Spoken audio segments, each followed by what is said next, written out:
Good morning dear students. एक बार फिर से आप सभी का history classes bye Kamlesh Kumar में हार्दिक स्वागत है।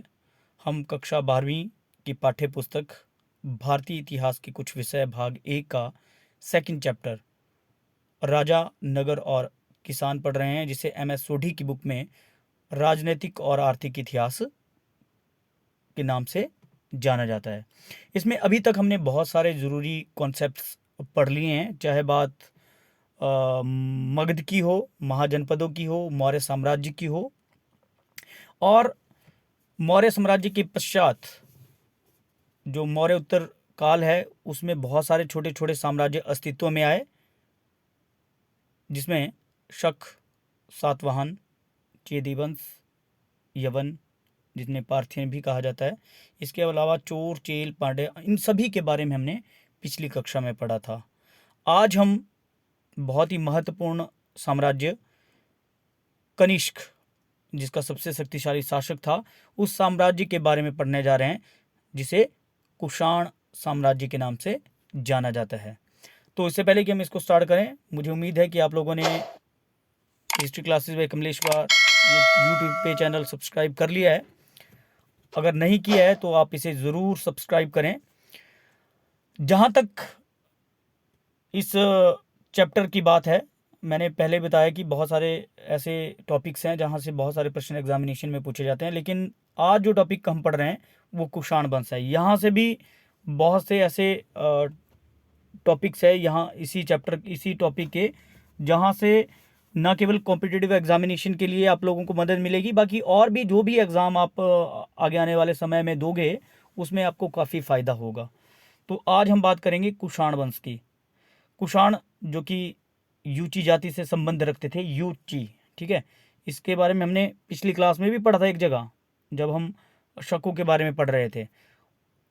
तो कुषाण यूची जाति से संबंध रखते थे। वह एक घुमंतु कबीला था, कबीलों का जीवन ये लोग जीते थे, और ये चीन की उत्तरी पश्चिमी सीमा पर बसे हुए थे। 165 ईस्वी पूर्व में उन्हें हूण नामक कबीले ने वहाँ से खदेड़ दिया था, पराजित करके वहाँ से खदेड़ दिया। हूणों के बारे में हम आगे भी पढ़ेंगे, जिसके कारण यूची जाति को वहाँ से आना पड़ा, और वे पश्चिम की ओर आते हुए 5 शाखाओं में विभाजित हुए, जिनमें सबसे शक्तिशाली शाखा कुषाण शाखा थी, जो कि बाद में बहुत शक्तिशाली वंश के तौर पर सामने आया, और उन्होंने एक विशाल साम्राज्य की स्थापना की। जहाँ तक कुषाण वंश की बात है, इस वंश की स्थापना कड़फिस प्रथम ने की थी। कड़फिस प्रथम जो कि एक महान योद्धा और सेनापति था। उसने कई यूनानी शासकों को पराजित करके भारतीय शासकों को भी पराजित किया और अपने राज्य का विस्तार किया। तो आप लोगों को ये जानकारी होनी चाहिए कि कुषाण वंश का संस्थापक कौन था। कड़फिस प्रथम। और कड़फिस प्रथम के बाद जो अगला सबसे शक्तिशाली शासक था वो था कड़फिस द्वितीय। उसने कुषाण वंश के साम्राज्य का विस्तार करने के लिए महत्वपूर्ण योगदान दिया। उसने पंजाब, बनारस, मथुरा के बहुत सारे क्षेत्रों को पराजित करके उन्हें अपने साम्राज्य के अधीन बुलाया। लेकिन इस वंश का सबसे जो शक्तिशाली शासक था वो था कनिष्क, ठीक है। आप लोगों ने पहले भी नाम सुना होगा, कनिष्क। तो सबसे पहले हम कनिष्क के बारे में बात करते हैं। कनिष्क, जैसे कि मैंने पहले भी बताया, कि कुषाण वंश का सबसे शक्तिशाली और विख्यात शासक था, और उसने एक बहुत बड़े साम्राज्य की स्थापना की थी। वह बौद्ध धर्म का समर्थक था, और बौद्ध धर्म के प्रचार के लिए, प्रसार के लिए उसने बहुत से महत्वपूर्ण कार्य किए, जिसके कारण उसे अशोक का उत्तराधिकारी भी माना जाता है बौद्ध धर्म के विकास के लिए। क्योंकि हमने देखा कि किस प्रकार से अशोक ने बौद्ध धर्म के प्रसार के लिए कोई कसर नहीं छोड़ी, उसी प्रकार से कनिष्क ने भी बौद्ध धर्म के प्रसार के लिए अपना महत्वपूर्ण योगदान दिया। 78 ईस्वी पूर्व में जब 78 ईस्वी में, नॉट पूर्व, 78 ईस्वी में जब वो सिंहासन पर बैठा तो उसने शक संवत की स्थापना की। हालांकि इतिहासकारों का मानना है, बहुत सारे इतिहासकार ये मानते थे कि कनिष्क जो है 120 ईस्वी से लेकर 162 ईस्वी तक उसने शासन किया। लेकिन ये भी बात सही है कि शक संवत की स्थापना कनिष्क ने की थी। ये कैलेंडर था, ठीक है। तो कनिष्क के बारे में कई बार प्रश्न पूछा लिया जाता है कि कनिष्क कौन था। तो कनिष्क कुषाण वंश का सबसे शक्तिशाली शासक था। उसने एक विशाल तथा शक्तिशाली साम्राज्य की स्थापना की और जब वो सिंहासन पर बैठा तो उसने शक संवत चलाया। जहाँ तक कनिष्क के साम्राज्य की बात है तो उसका साम्राज्य बहुत एक विशाल साम्राज्य था और बौद्ध धर्म के प्रसार के लिए उसने बहुत महत्वपूर्ण योगदान दिया। उसने बहुत सारी विजय प्राप्त की, बहुत सारे युद्धों में उसने विजय प्राप्त की, जिनके बारे में हम अब आगे पढ़ेंगे। तो सबसे पहले हम बात करते हैं अशोक की विजय, कनिष्क की विजय। कनिष्क की विजय की हम बात करें तो सबसे पहले कनिष्क ने कश्मीर, जो कि उस समय भी सुंदर था और आज भी बहुत सुंदर है, हमारे देश का एक केंद्र शासित प्रदेश बन चुका है जम्मू कश्मीर। और कनिष्क ने इस राज्य को पराजित करने के लिए युद्ध वहाँ पे किया, अपनी सेना भेजी और कश्मीर को उसने पराजित कर अपने साम्राज्य में मिला दिया। तो उसने वहाँ पर एक कनिष्कपुर नामक एक प्रसिद्ध नगर की स्थापना की, जो आधुनिक बारामूला के निकट है। आज भी जब बारामूला एक जगह है कश्मीर में, उसके नज़दीक ये कनिष्कपुर नगर था। कनिष्क ने कश्मीर में चौथी बौद्धों की, पौधों लिखा, पौधों हो गया यहाँ पे, आपने इसको बौद्धों करना है, बौद्धों की चौथी महासभा, यहाँ पे बौद्ध कर लेना है आप लोगों ने, बौद्धों की चौथी महासभा बुलाई। तो बौद्ध धर्म की 4 महासभाएं अभी तक हुई थी, जिसमें चौथी महासभा कश्मीर में कनिष्क ने बुलाई थी। तो कश्मीर बहुत प्रसिद्ध केंद्र रहा है। दूसरी जो बहुत ही महत्वपूर्ण विजय मानी जाती है कनिष्क की, वह है मगध की विजय। मगध, जो कि हमने अभी तक पढ़ा कि मगध जो है वो महाजनपदों में सबसे शक्तिशाली रहा है। बाद में मगध की जो राजधानी है पाटलिपुत्र, उसे मौर्य साम्राज्य के शासकों ने भी अपनी राजधानी स्थापित किया। तो मगध पर आक्रमण किया कनिष्क ने और उसे पराजित करते हुए मगध को उसने पराजित किया।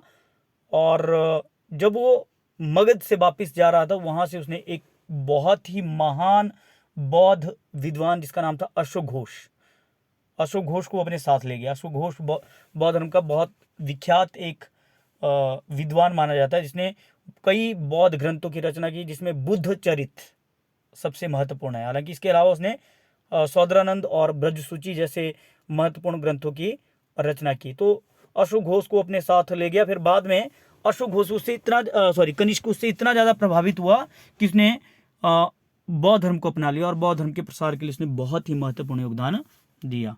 तो पहली विजय कश्मीर की विजय, दूसरी मगध की विजय, और तीसरी आती है बंगाल की विजय। हालांकि बहुत सारे इतिहासकारों का मानना है कि बंगाल विजय के बारे में कुछ ज़्यादा कहा नहीं जा सकता है, क्योंकि उसके एविडेंसेस बहुत कम मिले हैं जो बंगाल विजय है। लेकिन फिर भी बहुत सारे इतिहासकार ये मानते हैं कि कनिष्क की विजय, बंगाल विजय एक महत्वपूर्ण विजय रही है। नेक्स्ट जो हम इसमें पढ़ेंगे चौथी विजय, वो है सिंध की विजय। सिंध जो आजकल पाकिस्तान का एक बहुत ही महत्वपूर्ण हिस्सा है, और उस समय सिंध जो था वो कनिष्क ने उस पर आक्रमण करते हुए अपने 11वें वर्ष में, क्योंकि एक अभिलेख मिला है जिसमें कहा गया है कि कनिष्क ने सिंध को पराजित किया था। तो सिंध को पराजित करने के पश्चात उसने अपने साम्राज्य में सम्मिलित किया। 5वीं जो विजय है उसकी उज्जैन और मालवा की विजय। उज्जैन बहुत ही महत्वपूर्ण केंद्र रहा है प्राचीन काल का, और वहाँ पे शक क्षत्रपों का शासन था, और कनिष्क ने इन शक क्षत्रपों को एक बड़े लंबे युद्ध के दौरान लास्ट में वो उसकी जीत उसे प्राप्त हुई, और इन उज्जैन और मालवा को उसने अपने साम्राज्य में सम्मिलित कर दिया। और लास्ट जो विजय उसकी सबसे महत्वपूर्ण मानी जाती है, that was the victory of China, चीन की विजय। चीन जो प्राचीन काल में भी एक महत्वपूर्ण राज्य रहा है।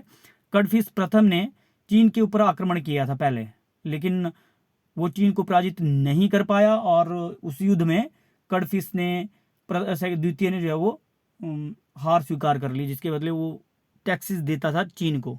लेकिन जब कनिष्क शासक बना तो उसने निर्णय लिया कि वो किसी भी प्रकार का टैक्सेस जो है नहीं लेगा। तो उसके ऊपर आपत्ति चीन के शासकों ने जताई, लेकिन कनिष्क जो है वो पहले कड़फिस द्वितीय के समय जो हार हुई थी उसका भी बदला लेना चाहता था, और परिणाम स्वरूप उसने चीन पर आक्रमण कर दिया। एक लंबे संघर्ष के बाद कनिष्क ने चीन को विजित किया, और उसके 3 महत्वपूर्ण नगर थे, काशगर, यारकंद और खितान। ये 3 महत्वपूर्ण प्रांत थे, एक्चुअली इसके स्टेट थी, जिसको कनिष्क ने अपने साम्राज्य में सम्मिलित कर लिया, और इस सफलता को कनिष्क की महान सफलता माना जाता है। ठीक है, तो this is all about the victories of Kanishka. Kanishka की विजयों की ये हम बात करें तो 6 महत्वपूर्ण विजय जो है सबसे महत्वपूर्ण है, जिसमें सबसे पहली जो विजय है कश्मीर की विजय, फिर मगध की विजय, उसके बाद बंगाल की विजय, इसके ऊपर की इतिहासकारों को कुछ डाउट्स हैं, सिंध की विजय, उज्जैन और मालवा की विजय, लास्ट में चीन की विजय। तो इन विजय को प्राप्त करने के बाद कनिष्क भारत के महान शासकों में उसकी गिनती होती है। हालांकि कनिष्क को महान माना जाता है क्योंकि वो एक कुशल शासन प्रबंधक भी था। उसने लोगों की भलाई के लिए बहुत सारे कार्य किए, साथ में उसने बौद्ध धर्म अपनाया, और बौद्ध धर्म के प्रसार प्रचार के लिए उसने कोई भी कसर नहीं छोड़ी। जिस प्रकार से अशोक ने कई स्तूपों और विहारों का निर्माण करवाया, उसी प्रकार से कनिष्क ने भी बौद्ध धर्म से रिलेटेड बहुत से अच्छे कार्य किए थे। तो ये कनिष्क और कुषाण वंश के बारे में। अब हम एक और बात करेंगे, बहुत ही महत्वपूर्ण टॉपिक है, वो है कुषाण कला और साहित्य। हालांकि साहित्य का इस वीडियो में मैं कहीं भी जिक्र नहीं करूंगा, कि उसको हम लास्ट में करेंगे, लेकिन आज हम बात करेंगे कुषाण कला की।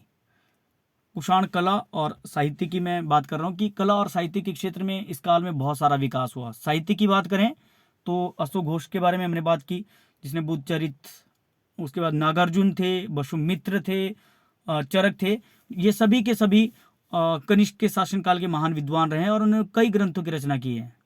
लेकिन आज इस वीडियो में हम केवल मथुरा कला की बात गंधार कला और मथुरा कला शैली की बात करेंगे, जो कि कुषाण कला शैली की महत्वपूर्ण विशेषताएं रही है। सबसे पहले हम बात करते हैं गांधार कला शैली। आप लोगों ने जरूर नाम सुना होगा, गांधार नाम तो आपने सुना ही होगा, महाजनपदों में भी हमने डिस्कस किया है।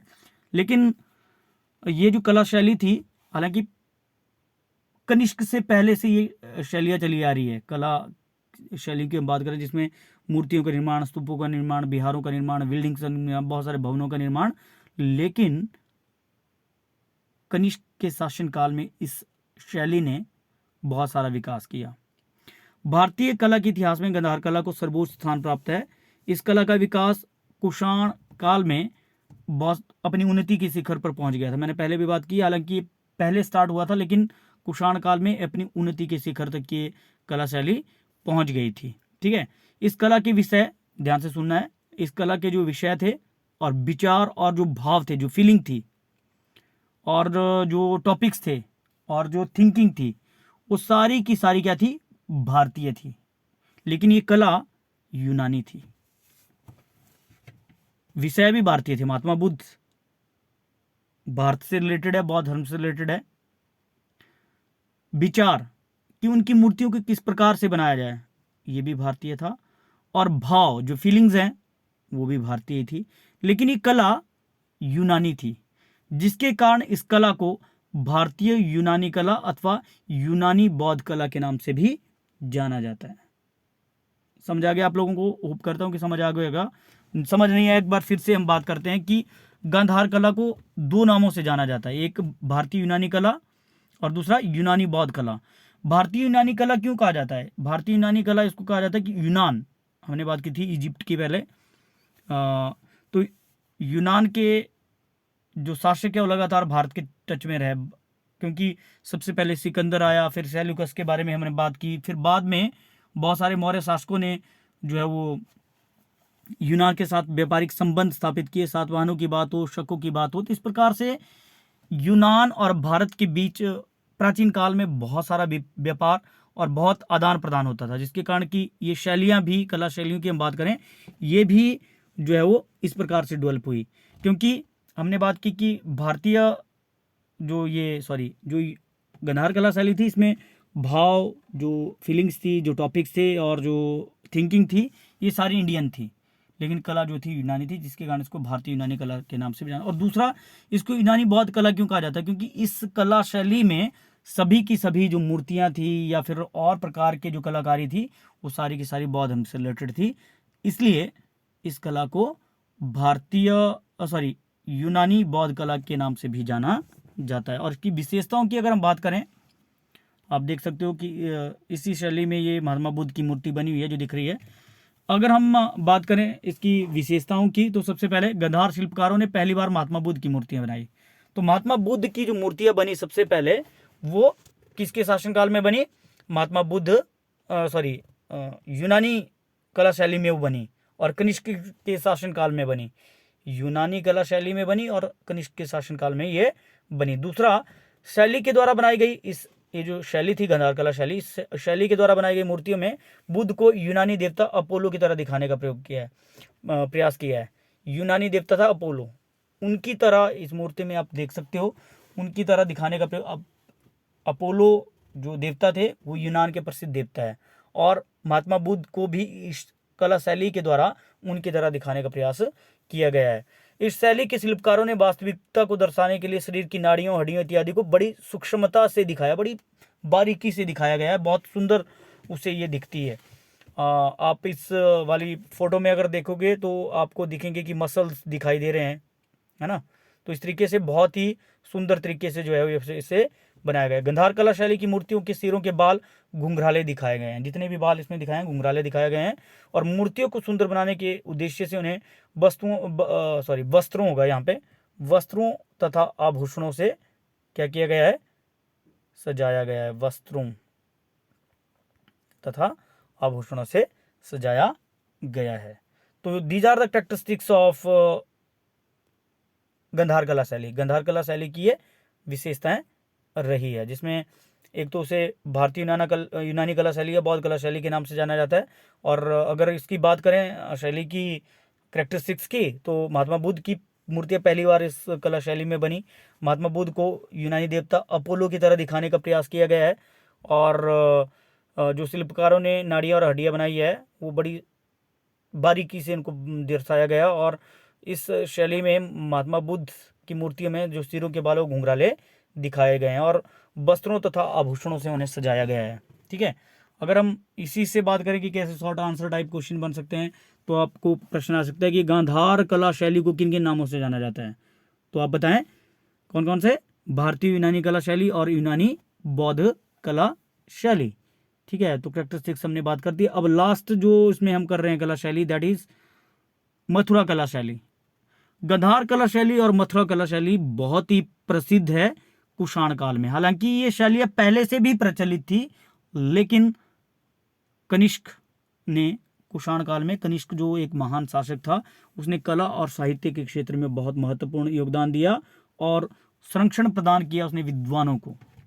ठीक है, जहाँ तक मथुरा कला शैली की बात है, मथुरा कला शैली बहुत उस समय विकसित थी। आरंभ में इस कला शैली पर गांधार कला शैली का प्रभाव था, पहले तो था प्रभाव, लेकिन बाद में ये कला शैली स्वतंत्र कला शैली बन गई और भारतीय कला शैली ये बन गई। इसकी जो मेन कैरेक्टरिस्टिक्स है उसमें सबसे पहला, मथुरा कला शैली के शिल्पकारों ने महात्मा बुद्ध की भारी शरीर वाली मूर्तियां बनाई, बहुत बड़ी बड़ी मूर्तियां जो इस काल में बनी। नंबर 2, महात्मा बुद्ध को सदा कमल आसन पर बैठा दिखाया गया इन्होंने।